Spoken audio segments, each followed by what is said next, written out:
Hi, I'm Aaron and I'm a Norse pagan. Today we are currently in Haralodge Park, one of the parks that I grew up in, and today you'll be watching and witnessing one of my oaths to Odin. And the reason I am out here in the park and right next to all of these brilliant trees is because in this video you'll be learning my oath to Odin and the reason I sacrificed my hair. So the actual idea of this was to sacrifice it for about a year. So where we're going to be actually giving the offering is actually next to this tree right here. This is an oak tree. This is one of a very, very ancient oakland tree. And if you've noticed, there is, yes indeed, like this kind of rope that comes all the way down, which looks like the gallows rope or like a gallows tree. And I felt to myself that this particular tree would be definitely something that Odin would use to represent how he hanged himself on Yggdrasil's tree. So I felt like it was symbolic and metaphoric and symbolic. So I just felt like, why don't I show you my ritual and my oath to Odin? So then it becomes like a public swearing, and then you guys can see it, and then I can swear it, and it's meant to be sworn for 1 year. So right now, I actually currently have my box. This is the box that I've been keeping all my sacred objects in. And inside this box was actually very beautifully created by Runic Crafts. And inside of it, we actually have the hair that I'm gonna go into be sacrificing. This is hair from my head that I actually shaved. And the actual oath that I actually writ out on a bit of parchment paper with my own handwriting and actually signed it, that I'm gonna be placing inside the hole.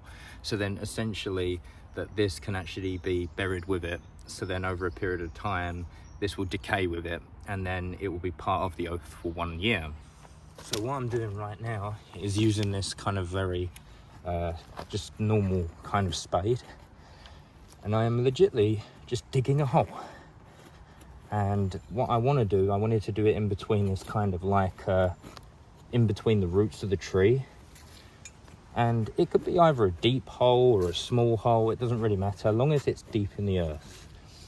And it's one way of bedding it, because I didn't want to burn the hair, neither did I want to douse it in like alcohol or anything, but I just wanted to bury the hair. So then it's deep within the roots, it's deep in the earth, and then it becomes one with nature. And then once I've done the oath, I bury it, and then it becomes part of the tree. So this is the hole that I've created. Obviously you can see that there are a few roots in there. They're obviously very, very small little roots, but this is right next to a big root. So this is the big root of the tree, if you can see. We have like this root over there and we have this root right here. So I really wanted to create something that was embedded in between the two roots. So here we go. This is the hair that I collected and sacrificed. So this is my actual hair. I actually shaved off of my head, and with some razors and some clippers. So this is the hair that we're going to sacrifice. Obviously we're not going to have it for a whole year. And then this was the binding contract, even signed with my signature and my little initial there. And this is what I'm about to say. So I'm going to place this hair into the ground and to represent a spiritual path to Odin. So let's put the hair into the ground to mark the burial of this. Or we can hold the hair, really. So, to Odin, the All-Father, the wise wanderer, Grimir, I swear this oath for 1 full year, to keep my head shorn, to remain bald, and to use this physical change as a constant anchor. I vow to use this year to build my own spiritual path from within, to find magic in the mundane and the daily practices, or mundane daily practices, and to force myself into the present moment. I swear this oath for 1 full year to keep my head shorn, to build my spiritual path from within for the duration of this year. I take up the title Hipster Odin as a living reminder of this pursuit. And then I place this hair into the hole. So yeah, we did actually currently get here at about 9 o'clock, and it's mostly because I thought to myself, many rituals that I've ever done which have always kind of been taken seriously, is that I've always got to the forest at roughly about 9 o'clock. And then when I get to 9 o'clock, I feel like that is the magical number. Like 9 o'clock, not really in the evening, but 9 o'clock in the morning, because Odin always says in the Havamol to go to bed early and to rise early. So to rise early is 9 o'clock to get here. So obviously wash, stress, do all the other stuff, but to be able to get here to do the ritual by, I find is super important. So you might say, what am I really going to do for the ritual, or what am I really going to say? Well, I've written down on a bit of parchment paper what I'm really going to say, and it's the one that I've just read out right now. But I felt like I wanted to just take a few moments, just sit here and sit with you guys, and just sit by this hole and sit next to this great lovely tree, just reflect, to reflect on my oath, because this is going to be something I'm going to be doing now for like 1 year. 1 year to shave all of my hair and to consistently stay bald for a very long period of time. Now, this is a very, very big commitment, of course, and obviously I'm keeping the beard to represent masculinity, also to represent my ancestors, because my ancestors, you've got to realize you have to have the genetics and the ancestors to necessarily give you the genetics to have a beard in the first place. So for me, that made perfect sense, just in the long term and in the long run. So now I have the hair right here, and this is hair that I actually shorn from my own head. And you know, it's not the best hair, it's right there, that's my hair right there. But obviously I'm going to place this into the earth, and I'm going to say this again, and I'm going to say it with some more intentional aspects, words, not just these big venting words, but really feel it, you know. So, to the All-Father, to the wise wanderer Odin, I swear this oath for 1 full year, to keep my head shorn, to remain bald, and to use this physical change as a constant anchor. I vow to use this year to build my own spiritual path from within, to find the magic in the mundane daily practices, and to force myself into the present moment. Now you might be thinking, well, what does that mean? In order to force yourself into the present moment, this could be anything. This could be like washing the dishes. This could be sweeping the floor. This could be having a beard routine. This could be pouring a cup of coffee. This could be like putting a cassette tape player on and listening to the cassette on the bus. This could be making like a long scarf and knitting. It could be knitting. It could be barefoot walking in the park. When you see the grass, take off your shoes and socks and just barefoot walk through the park. It could be meditation, meditating, just doing uttasita, which is like Norse meditation, which is legitimately just sitting there and just, uttasita means to sit out in nature usually.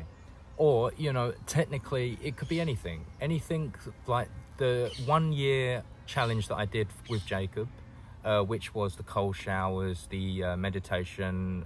It was like a month of meditation, a month of cold showers, a month of this and a month of that. Well, it was a yearly thing. I could base all of them challenges and make it as like a daily thing for a year again, but in my own particular way. Like making a V60 cup of coffee to me is very much like a ritual, or listening to a vinyl record and being able to flip it creates an environment in the room, or creates like an ambient space, which is the environment or the kind of atmosphere in a room, which I believe really hampers the space. So I give this hair to the All-Father Odin as a sacrifice, just for 1 year, you know. So this is the physical hair, and this will be going inside this hole and buried. But yet again, in that whole entire year, I'll be shaving off all of my hair, being completely bald, but keeping my beard, obviously. And this will be a symbol to the people on the outside. People will be like, and I've been asked many times, why did you shave off your hair? And I turned around and said, well, I gave it as a sacrifice to Odin. And they said, who's Odin? And then you teach people about Odin. It's a very, very interesting way of doing things. So, I swear this oath for 1 full year, to keep my head shorn, and to build my spiritual path from within. For the duration of this year, I will take up the title Hipster Odin, as a living reminder of this pursuit. Signed, Aaron David Starris. So now I place the hair into the hole. And obviously I'm really going to kind of bed it in there kind of thing. And what I will be doing is that I'll be placing this nicely and compact and parched into the hole with the actual hair. So what I'll probably do to make the words count this, well, I put the hair inside the parchment paper like this with the words, and then I will close this around it. And therefore, this now has meaning, this now has a dedication, this now has purpose. And for that reason, it makes sense. So yeah, why not? And then I keep that in the earth, and obviously when it rains, the dirt becomes moist and watered, and this becomes, this will bleed into the hair, and then therefore this will be permanently in the ground next to this tree. And I find it's poetic. And then another little thing that I'll be doing is that I'll be sacrificing some oats. So I'll be putting some oats in the ground with the hair as an offering. And then as I put the dirt back over, I will be putting an offering, which is in the symbol of my beinrune, as a symbol of a sacred place. I give these oats as an offering to Odin. So when he hang on Yggdrasil's tree, that I gave food to him.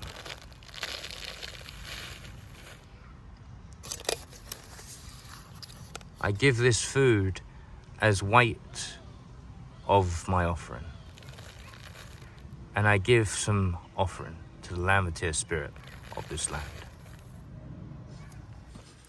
And now, we legitly we bury this oath, this sacrifice, by putting all the dirt back.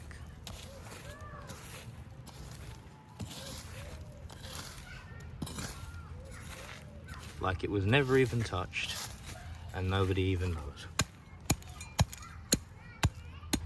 So now I'm actually going to be creating some kind of like artwork here. It's not the bestest artwork in the world, but it definitely doesn't suck. It's going to be me creating my beinrune in the form of oats. One way to honour to the spirits of this land. So we start off with Isa. This is the rune of Isa. It represents isolation, it represents patience. It represents more than ourselves, really. It represents the isolation, the great ice wall, you know, patience and isolation and all that good thing. So just so that you guys can see it a little bit more better, I'm just going to put the camera back a little bit further, because this is how you can either give, this is like runic offerings. So you can use the runes to create offerings, but also nature will come and eat this up very, very soon. So then there's oats in the offering, and there are also oats in, obviously, here on the ground. So you're giving back to the inner world and the outer world. And then we create Laogus. It's the rune of Laogus, which is in my beinrune. And then we create Uruz, which is on the side of Uruz, which creates Ansurs. So if we actually really think about it, Ansurs is consistent of 3 original runes: Isa, Laogus and Uruz. The isolation of emotion and flow is a strength. And obviously this beinrune is going to be a little bit more bigger than you think. And we just clear the space for a few moments, and then we get some more oats. And then we make that Isa a little bit longer, like so. And then we create Tiwaz, which is masculine drive, you know, forward thinking. I think just remove that foil piece there. We don't want to be disrespectful to the land spirits. So Tiwaz. And then we have Ingaz, which is a seed from within.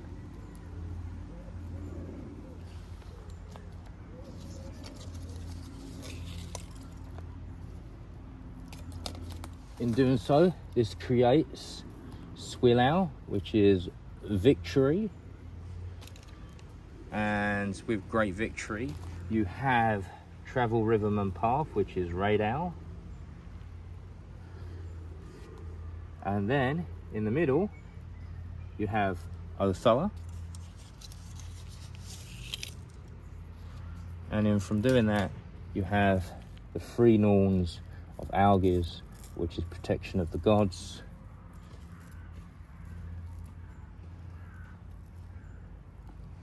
And there we have it. My vine room laid out in oats as an offering to the gods. And I feel like not only does this mark the space, also nature will eat this up, you know, like bugs and squirrels and maybe even ravens will come and eat this. So it marks the place as sacred, but also nature will come and eat it up. So it's like artwork in nature, marking a sacred space next to a very, very old 450-year-old tree. I find this to be a very powerful thing. So as I sit out here in nature and see it as a form of uttasita, which means to sit out, and I light my cigarette. And by the way, you don't need to smoke a cigarette in order to do what I'm doing right now. You can necessarily drink a cup of coffee or necessarily drink a cup of tea. It could be anything that really gives your morning routine satisfaction in the morning. I like anyone likes a cup of coffee in the morning. But another thing that I like to do is that when I'm sitting out in nature, I like to smoke a cigarette. But there are other forms of doing this. In the Peruvian shamanism, they use a form of hape, which is snorted through the nose. And when you snort it through the nose, you get in this deep sense of being interconnected with nature. And when you're interconnected with nature, you really do feel it. Now, the views that I'm seeing right now is legitly just over there. You see like a stream coming down which is shimmering of silver, and it's coming down over here like a spirit of the river. This river right here is actually known as Ravensbourne River, the place where the ravens and the crows actually come down and actually find their nest. Right there is the tree where I actually did my little offering or my oath to Odin.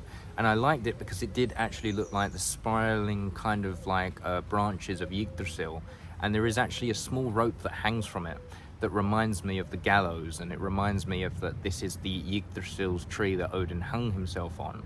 So for the mythology aspect, and knowing that this tree is like 450 years old, it really has a sense of sacredness to it that I believe that really would cement my oath. So I'm just going to be sitting here and just smoking my cigarette and just talking to you guys about my thoughts of what I'm feeling in the moment, you know. So as I further ado,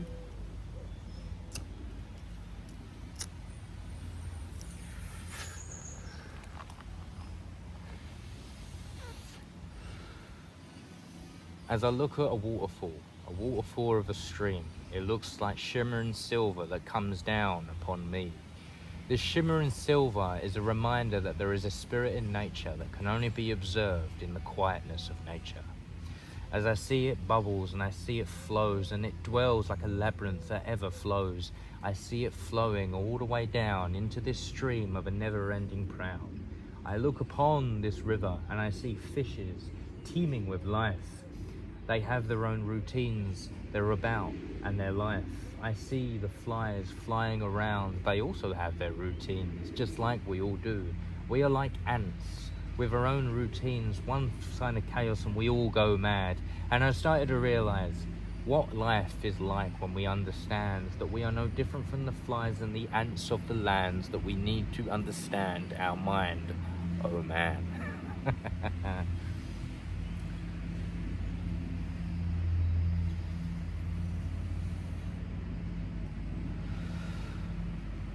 You know, if you ever feel disconnected as a pagan, and you feel disconnected if you live in a city, try and find a stream. Now this stream is actually man-made. It's not actually made by nature, but it's pretty cool.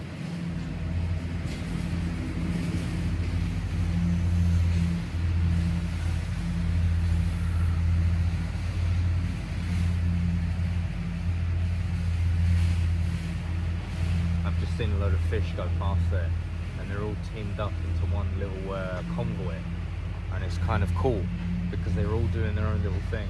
I see the flies and they're all teamed up into one little whole unit, like a spirit of a body. It's actually pretty cool, you know. Just to sit out in nature, that's all you need, you know.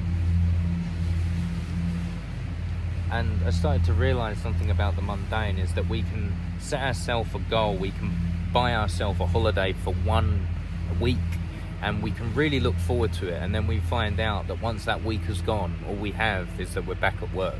And it reminded me this for the first time I went to Camden with my dad, is that I was standing on the escalator going up towards Camden, and I said to myself, tomorrow I'll be at work. And by then I was at work, and I started to realize that all we have is these small little moments that give life meaning, that all that we have is living memories, and it's what we do with their memories that really make life worth and have meaning. But it's like when you wait for something to come. So if you ordered something online, so if you've ordered something like, I've just ordered a whole bunch of stuff that I was really interested in because the World Cup made me go a little bit mad this month. And with my team Norway losing, that kind of sucks. So I decided to just buy some stuff to compensate. But I started to realize is that the anticipation of waiting for something actually has more meaning than when the thing actually arrives. Because when the thing actually arrives, we have it for a few months. It's like we borrow it, and then all of a sudden we either give it away to someone or we get rid of it. And I started to realize how superficial life really is when it comes down to physical objects and things. But I started to realize it's not the aspect of actually getting what we want, but it's actually the anticipation of waiting for it to come has more meaning to us than actually obtaining it. So then I started to realize that the mundane moments of life of anticipating something, when we anticipate a tooth being taken out, we have so much anxiety, the anxiety of Odin waiting for Ragnarok. And then when it comes, it never ends up being the way that we thought. We never thought it was going to be so painful. Well, we thought it was going to be so painful, excruciating, and then we find out it was never as bad as we thought. So we started to realize this, and I started to realize this quite sooner or later when I actually had my tooth pulled out, and realizing it wasn't so bad after all, and all the anticipation and worry was for nothing.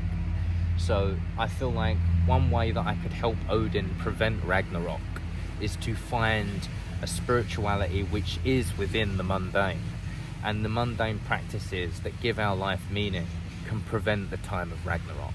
And I feel like that also gives value to the oath, because you've got to realize, even though Odin can sometimes be very much a trickster and very much aloof, you got to realize that the reason why he's like this is he's trying to search all the 9 realms to find a way to prevent Ragnarok.